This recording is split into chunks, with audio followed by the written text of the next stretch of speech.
தூங்கும் போது மறக்காமல் இதை மட்டும் குடிச்சிருங்க, அப்புறம் பாருங்க ஆச்சரியத்தை. இரவு நேரம் உடல் ஓய்வு எடுக்கும் நேரம்தான். ஆனால் அப்போதுதான் நம்ம உடம்பு உழைக்க ஆரம்பிக்கிறது. நாம் பகலில் சாப்பிட்ட உணவுகளை சக்தியாக மாற்ற நம் உடலில் உள்ள மெட்டபாலிசம் இரவில் அதன் வேலையை துவங்கும். அந்த வேலையை இன்னும் சிறப்பாக செய்ய உதவும் சில பானங்களை இரவில் குடிக்கும் பழக்கம் இருந்தால் உடல் நச்சுக்கள் வெளியேறும், செரிமான முறை சீராகும், தூக்கம் ஆழமாகும், உடல் எடை கட்டுப்பாட்டில் இருக்கும். முதலில் கெஃபீர். புளிக்க வைத்த பால் என்றாலே ப்ரோபயாட்டிக்ஸ் நிறைய இருக்கும். குடல் ஆரோக்கியம் நல்லா இருந்தா உடல் முழுக்க ரொம்ப நல்லா செயல்படும். இதுல ஒரு சிட்டிகை பட்டை பொடி சேர்த்து குடிச்சீங்கன்னா வயிறு வீக்கம் குறையும். குடல் பாக்டீரியாக்கள் சீராகும் பொழுது உடல் நச்சுக்கள் வெளியேற உதவும். இரவில் குளிரா குடிச்சா தூக்கமும் நன்றாக வரும். சோர்வா, மன அழுத்தமா, அதுக்கு ஒரு கப் சாமோமைல் டீ போதும். மூளையில் இருக்கும் தூக்க ஹார்மோன்ஸ் நன்றாக வேலை செய்ய இதுவே உதவுகிறது. சிறிது எலுமிச்சை சாறு, தேன் சேர்த்து குடிச்சா அலர்ஜி குறையும். அடுத்த நாள் எழுந்த உடனே உடல் லைட்டா இருக்கும். அடுத்த பானம் வெதுவெதுப்பான எலுமிச்சை நீர். வேறு எதுவும் சேர்க்க வேண்டாம். காலை மட்டும் அல்ல, ராத்திரியிலும் குடிச்சா அடுத்த நாள் வயிறு வீக்கம், கனமான உணர்வு அப்படியே குறையும். குறிப்பா இரவு சாப்பாடு யாரெல்லாம் அதிகமா சாப்பிடுறீங்களோ இத கண்டிப்பா சேர்த்துக்கணும். அடுத்தது பட்டை டீ.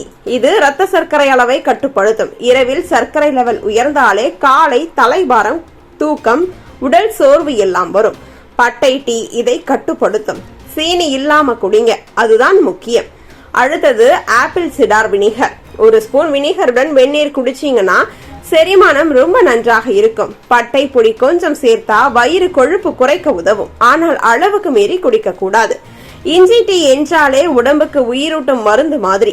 நாள் முழுக்க நம்ம உடம்பில் உருவாக்கும் அலர்ஜிகளை இது குறைக்கும். புதினா இலை சேர்த்தா வயிற்று எரிச்சல் குறையும். தூக்கத்திற்கு முன்னாடி இதை குடிச்சா சுவாசம் சீராகும். இரவில் நல்லா ரிலாக்ஸ் ஆகிடுவோம். காஃபின் இல்லாத கிரீன் டீ உடல் கொழுப்பை எரிக்க உதவும். இதில் காடசின் நிறைய, காஃபின் இல்லாததால் தூக்கம் கெடாது. இஞ்சியோ புதினாவோ சேர்த்து குடிச்சா இரட்டை நன்மை, தூக்கம், மெட்டபாலிசம்.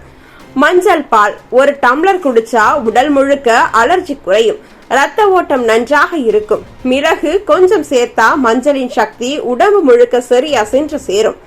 வயிறு குளிர்ச்சியாக வைக்கணும்னா வெள்ளரி, புதினா பானம் குடிக்கலாம். கலோரி கம்மி, உடல் நச்சுக்களை வெளியேற்றும். இரவில் குடிச்சா காலை எழுந்தவுடனே உடல் லைட்டா இருக்கும்.